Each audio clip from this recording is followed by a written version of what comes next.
Kenalin, nama gue Anissa. Gue suka banget dengerin musik. Hai, gua Rohman. Gua mahasiswa yang hobinya suka bermain game. Kalian bisa panggil gua Rohman No Limit. Hai, gua Putri. Gua mahasiswa yang suka banget kulineran. Hai, nama gue Ara. Gue orangnya bucin banget. Biasalah. Hai, nama gue Dita. Hobi gue ngedrakor. Hai semuanya, kenalin, gue Nadia. Gue anaknya suka bisnis dan ambisius banget. Hai, kenalin nama gue Warna. Sesuai dengan nama gue, paling berwarna di kelas. Hai guys, jadi akhir-akhir ini kan banyak banget nih penyakit tentang pencernaan seperti diare yang disebabkan oleh sanitasi makanan yang buruk.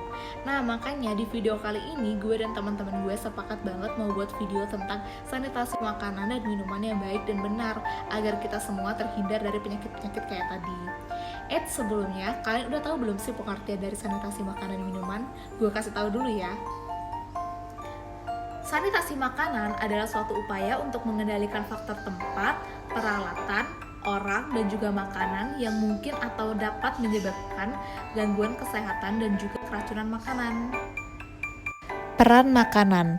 Pertama ada agen atau jamur, kedua ada vessel atau pembawa, dan ketiga ada media atau kontaminasi. Nah, sekarang kalian udah tahu kan pengertian dan juga peranan dari sanitasi makanan dan minuman. Untuk lebih jelasnya, jangan lupa simak video ini sampai akhir ya. Faktor yang menyebabkan makanan berbahaya. 1. Kontaminasi parasit, mikroorganisme, Staphylococcus dan Cibothalinium. Yang kedua, makanan yang memang berbahaya, HCN pada singkong, Hagi pada kerang. Yang ketiga, makanan sebagai media perkembangbiakan atau kasus keracunan. Yang keempat, makanan sebagai media perantara. Nah, makanan yang kita makan pada dasarnya harus memenuhi syarat kesehatan seperti bersih, sehat, enak rasanya, memenuhi gizi yang cukup, serta mudah dicerna dan mudah diserap oleh tubuh. Pemilihan bahan makanan. Kualitas bahan makanan dapat dilihat melalui ciri-ciri fisik dan mutunya, dalam hal bentuk warna, kesegaran, bau, dan lainnya. Bahan pangan yang baik terbebas dari kerusakan dan pencernaan, termasuk pencernaan oleh bahan kimia seperti pestisida.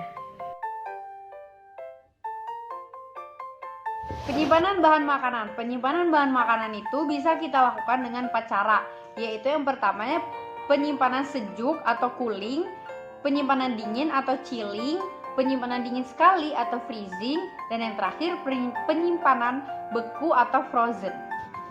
4. Penyimpanan bahan makanan harus selalu bersih. Nah, yang kedua, penyimpanan bahan makanan harus terpisah dari makanan jadi. Nah, yang ketiga, setiap jenis bahan makanan harus disimpan dalam suhu yang sesuai. Ketebalan makanan tidak boleh lebih dari 10 cm dan kelembapan ruangan harus mencapai 80-90%. Bahan makanan disimpan dalam gudang, maka jaraknya dari lantai harus 15 cm, dari dinding 5 cm, dan dari langit-langit 60 cm. 5. Bahan makanan harus disusun dalam aturan sejenis di dalam rak-rak agar tidak mengakibatkan kerusakan bahan makanan. Selanjutnya, penyimpanan bahan makanan mentah seperti daging, ikan, dan udang itu harus disimpan dalam suhu kurang dari minus 10 derajat Celcius agar tahan lebih dari 1 minggu. Selanjutnya, telur, susu, dan olahannya itu harus disimpan dalam suhu minus 5 derajat Celcius. Sayur dan buah harus disimpan dalam suhu 10 derajat Celcius. Tepung dan biji-bijian disimpan dalam suhu 25 derajat Celcius.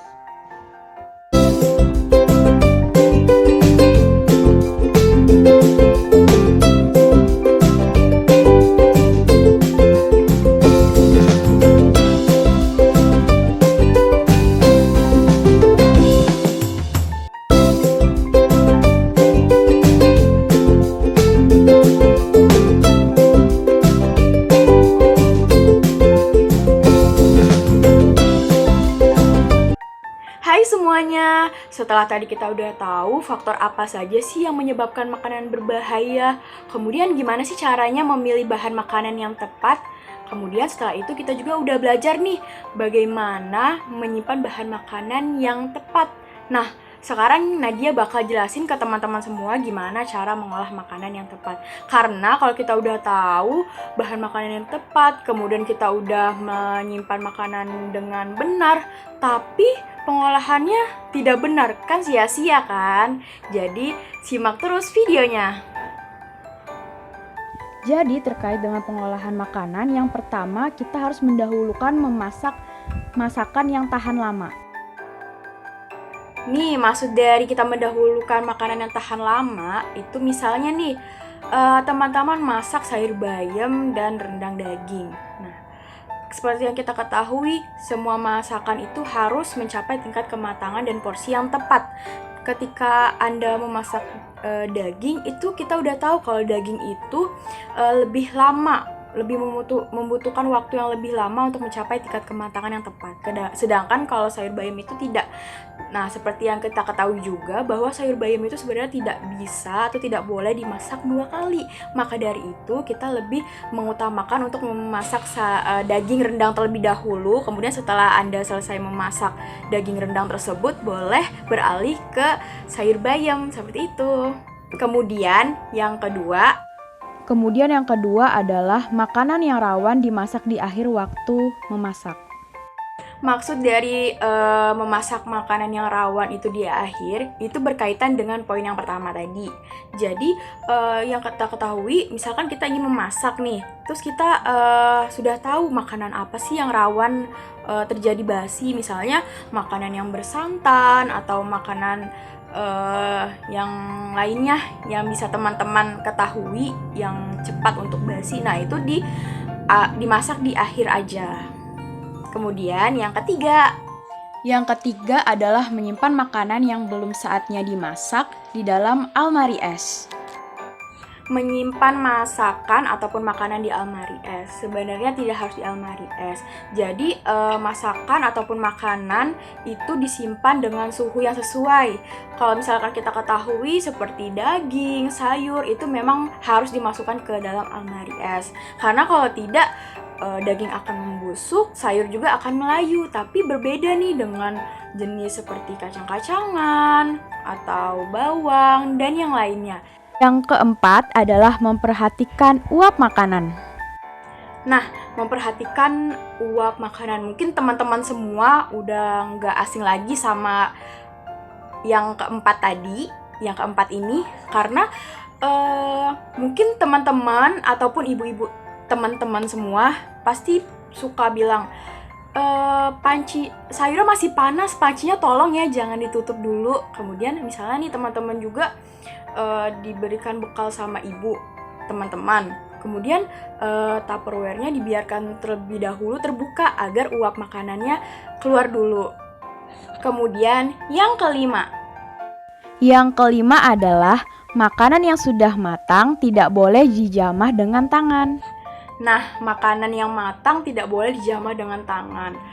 Hal ini udah sering banget kita dengar. Kalau mau ngambil sesuatu itu jangan pakai tangan. Kenapa?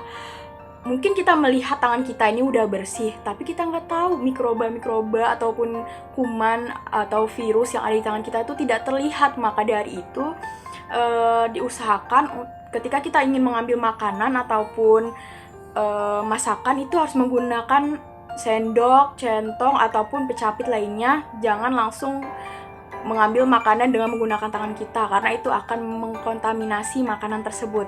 Kemudian yang keenam. Dan sekarang yang keenam, mencicipi makanan menggunakan sendok khusus yang selalu dicuci.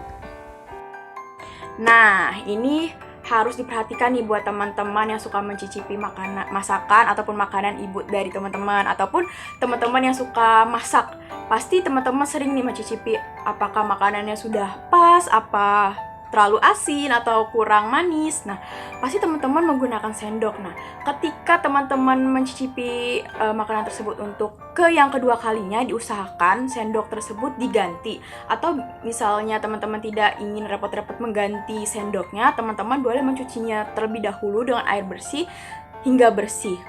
Seperti itu. Mungkin itu saja penjelasan bagaimana sih cara mengolah makanan ataupun hal-hal apa saja yang harus kita perhatikan dalam mengolah makanan. Lebih dan kurang saya mohon maaf ya.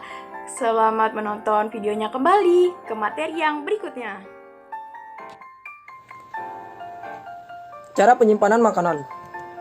Cara penyimpanan makanan yang memenuhi prinsip higien dan sanitasi makanan. Yang pertama, makanan disajikan panas harus tetap disimpan dalam suhu di atas 60 derajat Celcius. Kedua, makanan yang akan disajikan dingin disimpan dalam suhu di bawah 4 derajat Celcius. Ketiga, makanan yang disajikan dalam kondisi panas yang disimpan dengan suhu di bawah 4 derajat Celcius harus dipanaskan kembali sampai 60 derajat Celcius sebelum disajikan. Keempat, suhu makanan yang diangkut dari tempat pengolahan ke tempat penyajian harus dipertahankan. Kelima, makanan yang akan disajikan lebih dari 6 jam dari waktu pengolahan harus diukur suhunya pada suhu di bawah 4 derajat Celcius atau dalam keadaan beku 0 derajat Celcius. Keenam, makanan yang akan disajikan kurang dari 6 jam dapat diatur suhunya dengan suhu ruangan asal makanan segera dikonsumsi dan tidak menunggu. Ketujuh, pemanasan kembali makanan belu atau reheating dengan pemanasan biasa atau microwave sampai suhu stabil terendah 60 derajat Celcius. Kedelapan, hindari pemanasan makanan berada pada suhu antara 24 derajat Celcius sampai 60 derajat Celcius. Karena pada suhu tersebut merupakan suhu terbaik untuk pertumbuhan bakteri patogen dari puncak optimalnya pada suhu 37 derajat Celcius. Kesembilan, makanan matang yang akan disajikan jauh dari tempat pengolahan makanan. Ke-10, setiap makanan mempunyai wadah masing-masing. Ke-11, wadah yang digunakan harus utuh, kuat, dan ukurannya memadai dengan makanan yang ditempatkan. 12. Pengangkutan untuk waktu yang lama harus diatur suhunya dalam keadaan tetap panas 60 derajat Celcius atau tetap dingin mencapai 4 derajat Celcius. 13. Wadah selama perjalanan tidak dibuka sampai tempat penyajian. 14. Kendaraan pengangkut disediakan khusus dan tidak bercampur dengan bahan lain. Cara penyajian makanan. 1. Makanan minuman jadi yang siap disajikan harus diwadahi dan tertutup. Kedua, makanan dan minuman disajikan dalam penghangat makanan dengan suhu minimal 60 derajat Celcius dan untuk makanan dingin dengan suhu 4 derajat Celcius. 3. Penyajian dilakukan dengan perilaku penyaji yang sehat dan pakaian bersih. Makanan dan minuman jadi harus segera disajikan. Keempat, makanan dan minuman jadi yang sudah menginap tidak boleh disajikan kepada pasien. Pengangkutan makanan. Makanan yang telah matang atau siap saji tidak semuanya langsung bisa dikonsumsi oleh kita, terutama makanan yang berasal dari catering ataupun jasa boga. Makanan tersebut memiliki resiko pencemaran bakteriologis, terutama bila dalam penyimpanannya tidak memenuhi prinsip sanitasi makanan. Nah, adapun syarat-syarat pengangkutan makanan memenuhi aturan sanitasi seperti 1. Alat dan tempat pengangkutan harus bersih. Kedua, cara pengangkutan makanan harus benar dan tidak terjadi kontaminasi selama pengangkutan.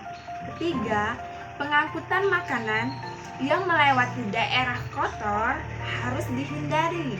Keempat, cara pengangkutan harus dengan mengambil jalan yang singkat. Demikianlah edukasi video dari kami. Jangan lupa share video ini Ke keluarga dan teman-teman kalian. Semoga bermanfaat. Tunggu. Jangan lupa like, comment, And subscribe. Bye.